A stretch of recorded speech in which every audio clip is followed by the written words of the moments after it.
할렐루야. 오늘 이 시간 우리에게 주시는 하나님의 말씀으로 저와 여러분의 심령에 은혜의 강물이 흘러 넘치시기를 축복합니다. 오늘 사랑하는 동성교 성도 여러분, 오늘 우리가 함께 나눈 이 유다서는 신약 성경 가운데 또 가장 짧은 편지 중 하나입니다.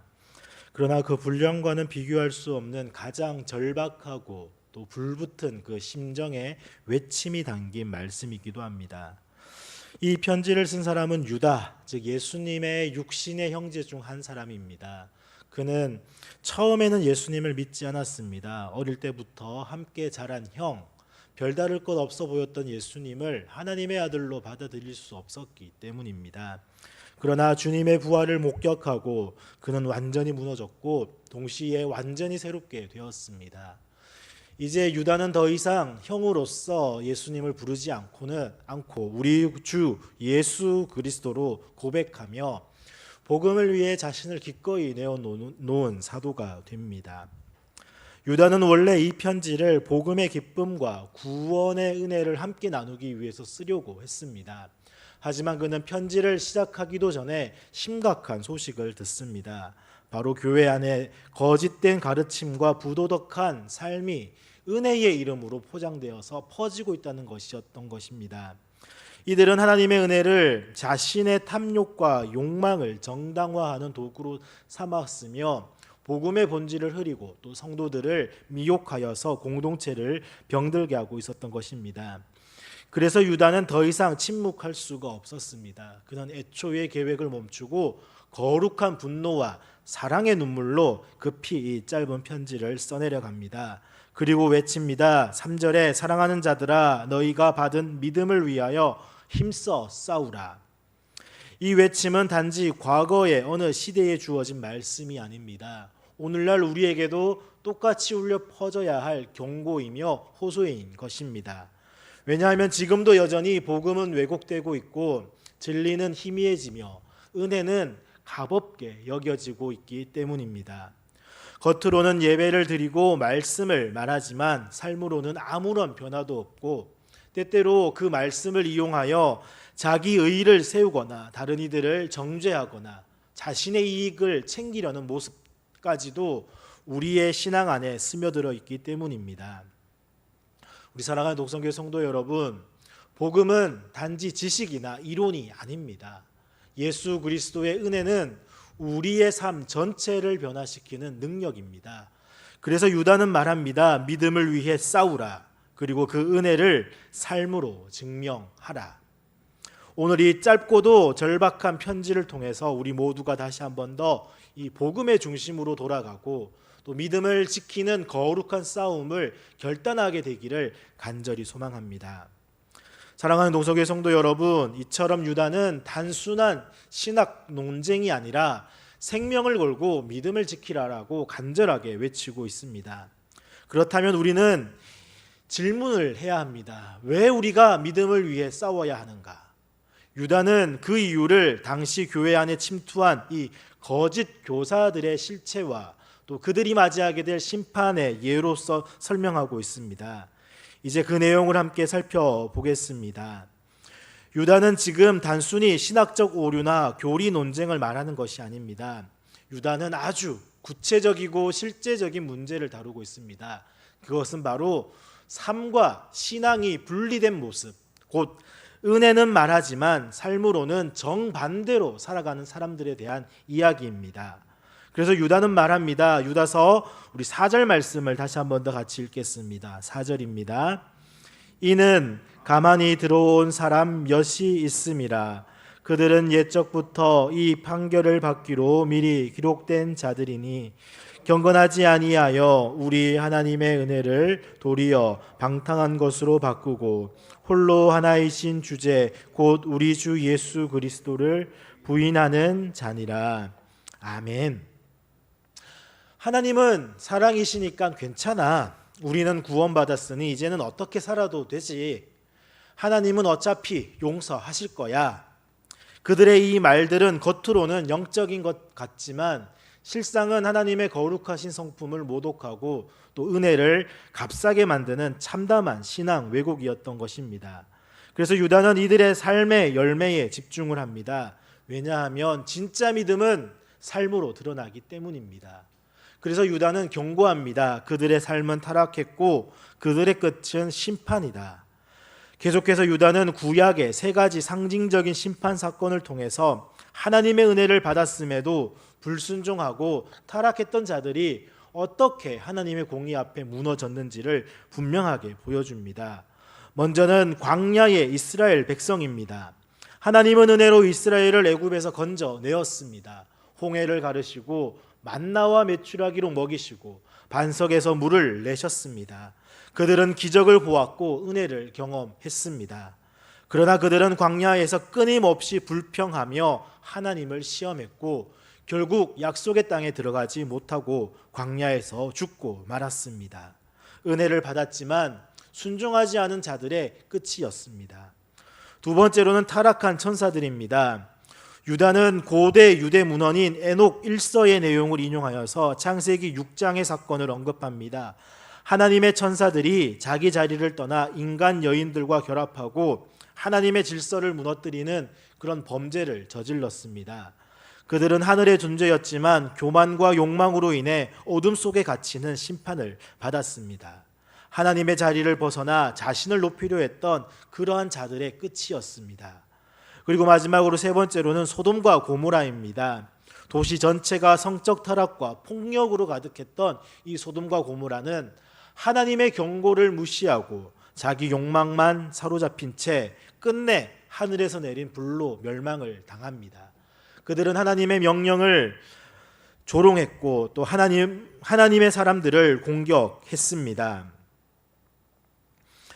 은혜가 아닌 자기 쾌락을 삶의 기준으로 삼은 이 도시의 마지막 결과였던 것입니다.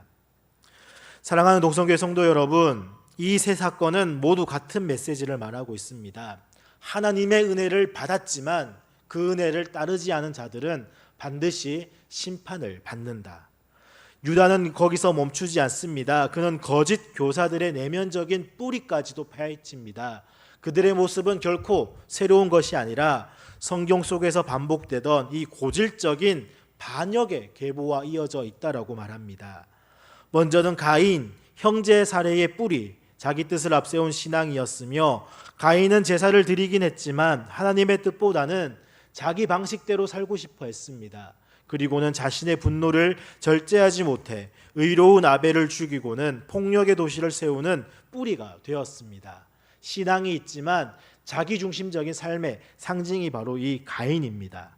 그리고 이어지는 발람입니다. 예언자였지만 돈 앞에 무너진 자로서 발람은 하나님을 안다라고 했지만 결국 보상을 받고 이스라엘 백성을 우상과 음란의 길로 유혹을 했습니다. 선지자의 겉모습은 가졌지만 속은 이익과 탐욕으로 가득했던 자였던 것입니다.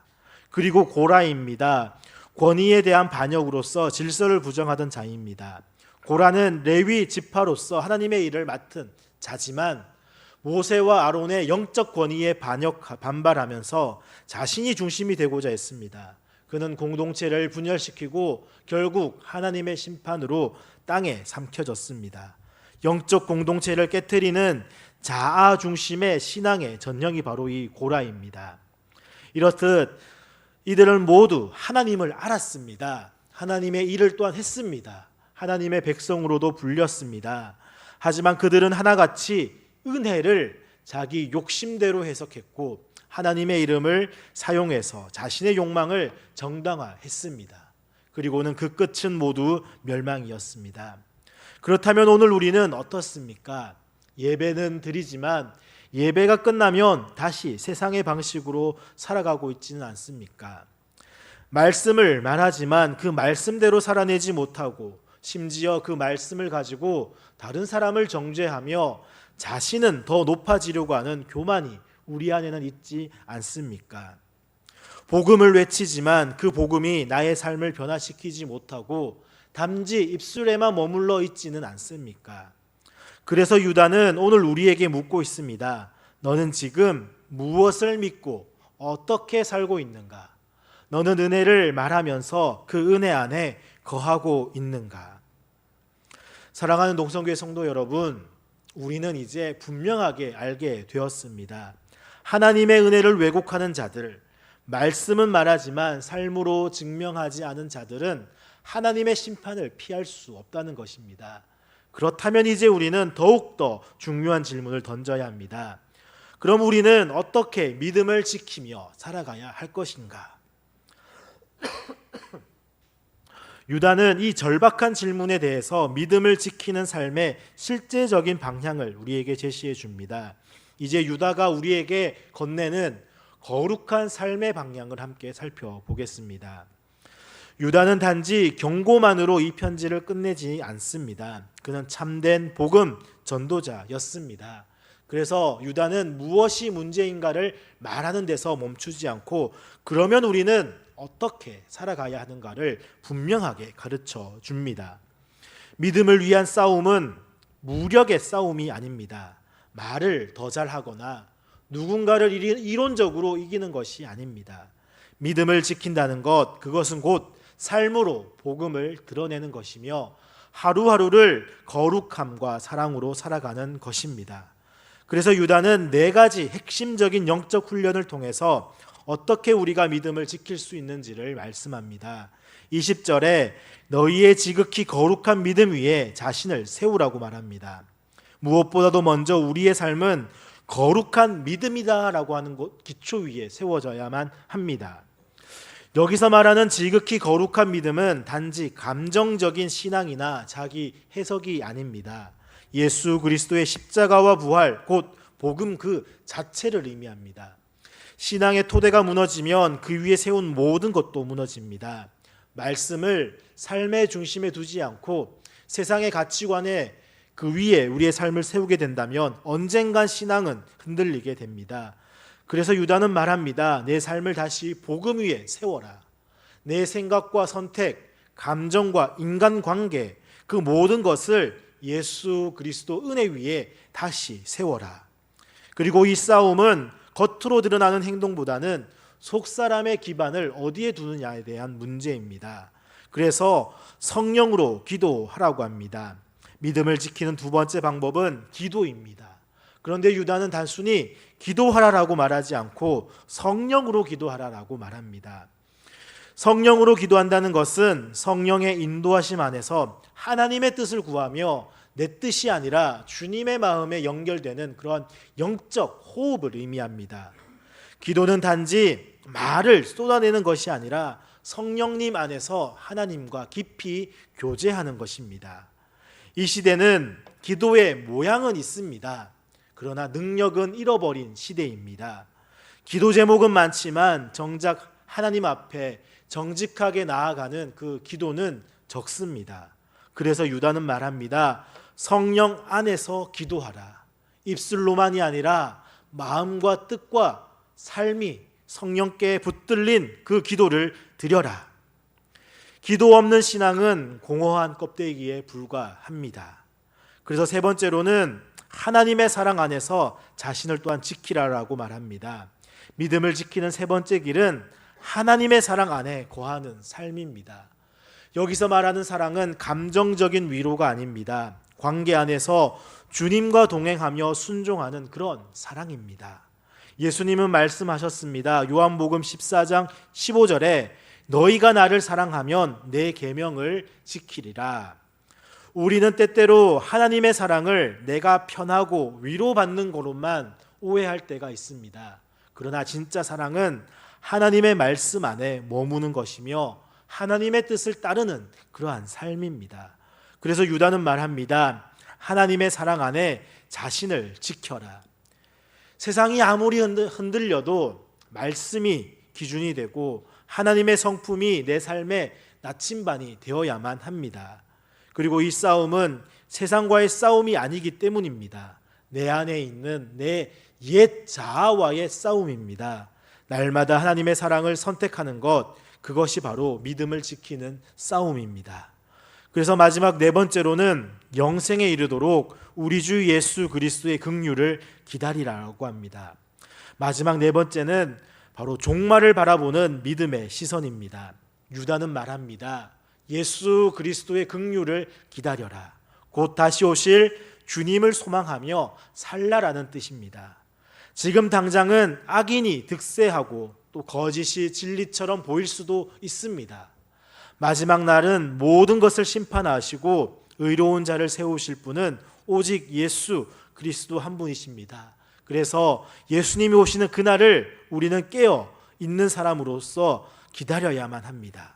신앙은 오늘을 살되 영원을 바라보며 사는 삶입니다. 그 종말의 소망이 있을 때에 우리는 낙심하지 않고 은혜 안에서 흔들림 없이 한 걸음 한 걸음 걸어갈 수가 있는 것입니다. 그래서 공동체를 위한 책임 있는 사랑을 말합니다. 유다는 믿음을 지키는 삶이 우리 개인적인 경건에만 머무르지 말고 공동체 안에서 실천되라고 강력하게 당부를 합니다. 바로 의심하는 자를 또한 긍휼히 여기며 믿음이 흔들리고 방황하는 자들을 정죄하거나 밀어내지 말고 인내와 긍휼로 붙들어 주라라고 말씀을 합니다. 그리고 우리는 서로를 세워주는 지체이기 때문입니다. 그리고는 불에서 끌어내듯이 구원하라라고 말합니다. 죄의 길, 멸망의 길로 향하는 자들을 그냥 무관심하게 두지 말고 불 속에서 끌어내듯이 적극적으로 건져내라는 것입니다. 이것은 바로 우리에게 주어진 영적인 책임과 용기 있는 사랑이 요구되고 있습니다. 그리고는 육체로 더럽힌 옷까지도 미워하라라고 합니다. 이것은 죄인은 사랑하되 죄 자체는 철저하게 미워하라는 것입니다. 사랑이라고 하는 이름으로 죄를 무기력하게 방치하지 말고 분별과 거룩함으로 대하라고 하는 뜻입니다. 그래서 유다는 진리 없는 정죄를 경계하지만 사랑 없는 방임 또한 경고하고 있습니다. 진리와 사랑, 분별과 긍휼이 함께 가야만 교회가 건강하게 세워지게 된다라는 것입니다. 사랑하는 동성교회 성도 여러분, 우리가 믿음을 지킨다는 것은 거창한 일이 아닙니다. 우리 매일의 삶에서 복음 위에 서고 성령 안에서 기도하며 하나님의 사랑 안에 머물고 예수님의 재림을 소망하는 것, 그것이 바로 우리의 믿음을 지켜나가는 것입니다. 그리고 우리 안에, 우리 공동체 안에 흔들리는 형제 자매들이 있다면 그들을 붙들고 죄에 빠진 이들을 건져내고 거룩함과 긍휼로 공동체를 섬기는 것, 이 모든 것이 바로 믿음을 위한 거룩한 싸움입니다. 그래서 이 싸움은 우리 혼자서 감당할 수가 없습니다. 오직 성령 안에서, 말씀 안에서 주님과 함께 할 때에 우리는 그 싸움을 이길 수가 있습니다. 사랑하는 동성교회 성도 여러분, 유다는 단지 경고로만 이 편지를 끝맺지 않습니다. 믿음을 지키는 삶, 거룩함 안에 머무는 삶을 바로 힘주어 말한 뒤에 마지막 우리에게 소망의 메시지를 전합니다. 우리가 할 일을 다짐했다라면 이제는 우리를 지키시는 그 하나님, 우리의 삶을 끝까지 책임지시는 구원자 예수 그리스도를 바라보아야 할 시간입니다. 그래서 유다는 우리를 향한 하나님의 보호하심과 그 영광스러운 약속으로 이 짧지만 강력한 편지를 마무리합니다. 이제 그 결론의 말씀 속으로 함께 나아가고자 합니다. 유다는 강력한 경고와 또 절박한 호소로서 편지를 시작했지만 마지막은 두려움이 아니라 소망으로, 불안이 아니라 확신으로 편지를 마무리합니다. 우리 24절 말씀 함께 같이 읽겠습니다. 24절입니다. 능히 너희를 보호하사 거침이 없게 하시고 너희로 그 영광 앞에 흠이 없이 기쁨으로 서게 하실 이 말씀은 마치 폭풍우 치는 바다에서 단단한 닻을 내린 것처럼 흔들리는 성도들의 마음에 바로 하늘의 평안과 위로를 안겨주는 복음의 약속입니다. 어떻게 보면 우리가 하나님의 말씀을 지키는 것 같습니다. 사실은 주님이 우리를 지키시고 계십니다. 우리가 싸우는 것 같지만 실상은 주님의 은혜가 우리로 하여금 싸우게 하시고 이기게 하시는 것입니다. 우리는 연약합니다. 때로는 유혹에 흔들리고 거짓의 목소리에 마음을 빼앗기기도 합니다. 그러나 우리 안에 계신 주님은 결코 우리를 포기하지 않으십니다. 우리가 끝까지 믿음을 지킬 수 있는 이유는 우리의 결심이나 열심 때문이 아니라 우리를 끝까지 붙들고 가시는 바로 주님의 신실하심 때문입니다. 그래서 유다는 편지의 마지막에서 우리에게 이렇게 말하는 것입니다. 너희가 끝까지 견딜 수 있는 이유는 너희가 강해서가 아니라 하나님이 너희를 끝까지 지켜주시기 때문이다.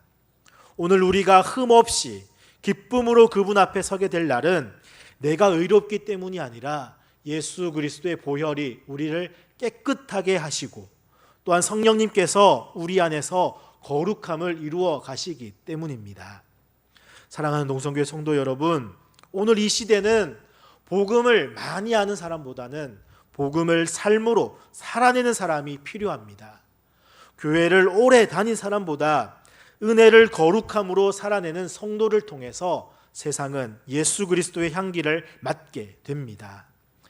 분명 이 시대는 지식이 넘치는 시대입니다. 또한 말씀이 넘쳐나고 있으며 영상과 설교와 정보가 가득한 그런 시대입니다. 그러나 진짜 복음의 증거는 한 사람이 말씀대로 살아가는 모습 속에 있습니다. 말이 아니라 삶으로 드러나는 믿음, 그것이 바로 유다가 오늘 우리에게 요청하는 결단입니다. 사랑하는 동성교회 성도 여러분, 이 짧지만 짤막한 유다서의 말씀처럼 우리 모두가 믿음을 위해 싸우되 내 힘이 아니라 복음을 위해, 혼자가 아니라 성령의 도우심 안에서, 감정이 아니라 말씀과 순종으로 그 믿음을 지켜가기를 간절히 바랍니다. 그리고 무엇보다 그 믿음이 거룩함으로 열매 맺고 또 그 거룩함이 사랑으로 열려져서 하나님 앞에 그리고 세상 앞에 진리의 등불로 빛나는 참된 그리스도인으로서 서기를 소망합니다. 오늘도 그리고 매일의 삶 가운데 은혜를 값없이 여기지 말고 그 은혜를 삶으로 증명하면서 끝까지 믿음을 지키는 저와 사랑하는 동성교회 성도 여러분이 되시기를 주님의 이름으로 간절히 축복합니다. 우리 사랑하는 동성교회 성도 여러분, 오늘 우리는 이 유다서를 통해서 믿음을 지키는 싸움이 얼마나 치열하며 또한 주님께서 우리를 어떻게 끝까지 지켜주시는지를 함께 묵상했습니다. 이제는 들은 말씀 앞에 우리의 삶을 내어드리며 기도로 응답하는 시간입니다. 지식으로 머무는 신앙이 아니라 삶으로 증명되는 믿음을 살아내기 위해서 이 시간 마음을 다해 하나님 앞에 간구합시다. 이제 준비된 기도 제목을 따라서 다 함께 한 마음으로 합심하여 기도하기를 원합니다.